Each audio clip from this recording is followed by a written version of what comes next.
सपा प्रमुख अखिलेश यादव जी ने तंज कसा है कि बीएसपी के एक भी सीट नहीं निकल रही, इसलिए समाजवादी पार्टी अखिलेश यादव जी अपनी फिक्र करें कि जो अपने खाली परिवार को लड़ाने का काम किए हैं, यादव समाज में एक भी टिकट और किसी को नहीं दिए हैं, वो देखें उनके परिवार के लोग जीत रहे हैं कि नहीं। बहुजन समाज पार्टी में क्या हो रहा है इसकी फिक्र ना करें। बहुजन समाज पार्टी का जो इधर का 3 चरण हुआ है उसमें सबसे ज्यादा सीट बीएसपी के आने जा रही है, और इधर जो चुनाव हो रहा है इधर भी बीएसपी के ही ज्यादा सीट आएगी। क्यों? क्योंकि बीएसपी का जनता का गठबंधन हुआ है। समाजवादी पार्टी के लोगों ने इंडिया गठबंधन बनाया है और एक ने इंडिया गठबंधन बनाया है। और यही समाजवादी पार्टी जब 22 में चुनाव लड़ रही थी तो समाजवादी के साथ माननीय जयंत चौधरी जी थे, समाजवादी के साथ माननीय ओम प्रकाश राजभर जी थे, समाजवादी के साथ बहन अनुप्रिया पटेल जी थी, समाजवादी के साथ स्वयं प्रसाद मौर्य जी थे, दारा सिंह चौहान थे, आज कोई इनके साथ नहीं है, संजय चौहान जी थे, आज इनके साथ कोई भी नहीं है। तो इनका कोई मतलब नहीं है इंडिया गठबंधन का। और बहुजन समाज पार्टी जनता के गठबंधन के बल पर 2007 में भी इस देश के बड़े प्रदेश में पूर्ण बहुमत की सरकार बना चुकी है। और फिर माननीय बहन जी ने 24 के चुनाव में जनता का गठबंधन, चाहे वो हमारा मुस्लिम भाई हो, चाहे पिछड़ा भाई हो, चाहे पिछड़ा भाई हो, चाहे SC ST हो, और चाहे न्याय पसंद ब्राह्मण क्षत्रिय वैश्य भाई हो, इनका सब इकट्ठा करके और 2007 के तर्ज पर जनता गठबंधन के बल पर फिर इस चुनाव में बहुजन समाज पार्टी बड़े दल के रूप में आएगी। जिस तरह से संविधान बदलने के लिए बीजेपी लगातार राजनीति कर रही है, इसको लेकर अखिलेश यादव जी ने कहा है कि संविधान बचाने के लिए इंडिया गठबंधन को वोट करें। अखिलेश यादव जी ने पहले ही तमाम संविधान की जो धाराएं थी उसमें परिवर्तन करने का काम किया है। माननीय बहन जी अगर बैकलॉग भर्ती कर रही थी तो संविधान के तहत ही था, जिसको अखिलेश यादव जी ने रोकने का काम किया। माननीय बहन जी अपनी सरकार में ठेकेदारी का आरक्षण दिया था, वो भी संविधान के तहत ही दिया था, उसको भी अखिलेश यादव जी ने खत्म किया था।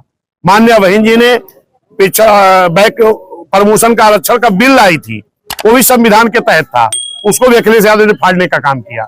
माननीय बहन जी ने ST ST समाज के अधिकारियों का प्रमोशन करने का काम किया था, अखिलेश यादव जी ने डिमोशन करके अपमानित करने का काम किया, वो भी संविधान के तहत था। पिछड़ी जाति के लोग बसपा को वोट क्यों करें? पिछड़ी जाति के लोग बसपा को वोट इसलिए करेंगे कि 1952 से वोट पड़ना शुरू हुआ था, 1952 से वोट पड़ना शुरू हुआ और बीएसपी का गठन 1984 में हुआ। 32 साल तक पिछड़े समाज की जो 52% की आबादी है, इनकी राजनीतिक भागीदारी मात्र 1.5 से 2% थी। ये तो धन्यवाद देता हूं माननीय कांशीराम साहब को, मान्य बहन जी को, जिन्होंने बहुजन समाज पार्टी बनाई और एक नारा दिया कि जिसकी इतनी संख्या भारी उसकी इतनी हिस्सेदारी। तब उसके तहत आज पिछड़े समाज के लोगों को राजनीतिक भागीदारी मिली है। और जो समाजवादी के इंडिया गठबंधन के मुख्य हैं कांग्रेस के लोग, यही कांग्रेस के लोग पिछड़े समाज के लोगों को आरक्षण देने के लिए आर्टिकल 340 के तहत, संविधान के तहत काका कालेलकर आयोग की रिपोर्ट 1952 में कमेटी बनी थी, 57 में रिपोर्ट आ गई, और 77 तक अगर पिछड़ों को आरक्षण देने का काम नहीं किया तो उसकी जिम्मेदार सिर्फ कांग्रेस थी। और 77 में फिर कहा गया कि ये रिपोर्ट पुरानी हो गई, फिर नई कमेटी बनी जिसका नाम रखा गया मंडल कमीशन। मंडल कमीशन की रिपोर्ट भी आने के बाद 80 में आ गई थी, 89 90 तक इन पिछड़ों को अगर आरक्षण नहीं मिला तो इसकी जिम्मेदार इंडिया गठबंधन की मुख्य पार्टी कांग्रेस है। अगर पिछड़ों को 42-43 साल बाद इनको आरक्षण मिला 90 में, तो 89 में पहली बार बहुजन समाज पार्टी के 3 MP जीत करके आए थे। मान्या बहन जी बिजनौर से, रामकृष्ण यादव जी आजमगढ़ से, हरभजन सिंह लाखा जी पंजाब से। और जब मान्या बहन जी ने पार्लियामेंट के अंदर ये आवाज उठाई, माननीय कांशीराम साहब ने वोट क्लब बोर्ड पर रैली किया और पूरे बहुजन समाज के लोग पूरे देश में आंदोलन किए कि मंडल कमीशन लागू करो वरना कुर्सी खाली करो। तब जाकर के 90 में पिछड़ों को आरक्षण मिला।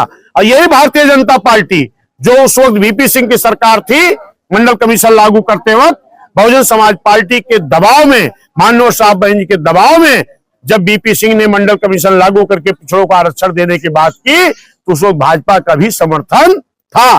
भाजपा के लोगों ने कहा कि अगर पिछड़ों को आरक्षण दोगे तो आपकी सरकार गिरा देंगे। किसने कहा? भाजपा ने। कौन सी भाजपा? वो भाजपा जिसको पिछड़ा अपने कंधे पर लेकर के ढो रहा कि हमारी हितैषी है। इसी भाजपा ने पिछड़ों को आरक्षण ना मिले इसके लिए VP सिंह सरकार गिराने का काम किया था। लेकिन धन्य माननीय कांशीराम साहब, मान्य बहन जी की बहुजन समाज के बदौलत, बहन जी के बदौलत मानव साहब के बदौलत पिछड़ों को आरक्षण मिला, पिछड़ों को भागीदारी मिली। इसलिए बहुजन समाज पार्टी के साथ, सर्व समाज के साथ साथ पिछड़ा भी पूरी तरह बीएसपी के साथ है। बसपा ने अब तक पिछड़ी जाति के कितने लोगों को टिकट दिया है? बहुत लोगों को। पिछड़े समाज के हमारे माननीय अखिलेश यादव जी हैं। पिछड़े समाज के छोड़ो, किसी यादव को भी अपने परिवार के अलावा टिकट देने का काम उन्होंने नहीं किया है, और किया है तो व्यक्ति विशेष लोगों को। लेकिन बहुजन समाज पार्टी में यादव समाज के 7-8 टिकट, कुर्मी समाज के 7-8 टिकट, पाल समाज के 3-4 टिकट, चौहान समाज के 3-4 टिकट, मौर्य समाज के टिकट, राजभर समाज के टिकट, सर्व समाज के लोगों की भागीदारी अगर देने का काम किसी ने किया है, मुस्लिम समाज, ब्राह्मण समाज, क्षत्रिय समाज, वैश्य समाज, तो बहुजन समाज पार्टी ने किया है। क्योंकि बहुजन समाज पार्टी का एक नारा देकर के मानव साहब गए थे कि जिसकी इतनी संख्या भारी उसकी उतनी हिस्सेदारी। आज अगर मुस्लिम समाज को टिकट मिल रहा है तो समाजवादी के लोग कहते हैं कि हम ये बसपा मुस्लिम समाज को दे दिया तो बी टीम हो गई भाजपा की। अरे भाई, अगर 80 सीटों की लोकसभा का चुनाव हो रहा है, मुस्लिम समाज की आबादी 20% है, तो 16-17 टिकट तो बीएसपी मुस्लिम समाज का संख्या के आधार भागीदारी ही होती है। तो अगर भागीदारी के आधार पर सर्व समाज के साथ साथ जिसकी इतनी संख्या वाली उसकी उतनी भागीदारी अगर बीएसपी ने दिया है तो बीएसपी के ऊपर इस तरह का आरोप नहीं लगाना चाहिए। बीएसपी इस देश की राष्ट्रीय पार्टी है। बीएसपी अपने समीकरण के साथ टिकट देगी। बीएसपी किसी की ए टीम बी टीम नहीं है। बीएसपी इस देश की राष्ट्रीय पार्टी है, खुद अपने कैंडिडेट जिताने के लिए समीकरण के तहत टिकट देती है।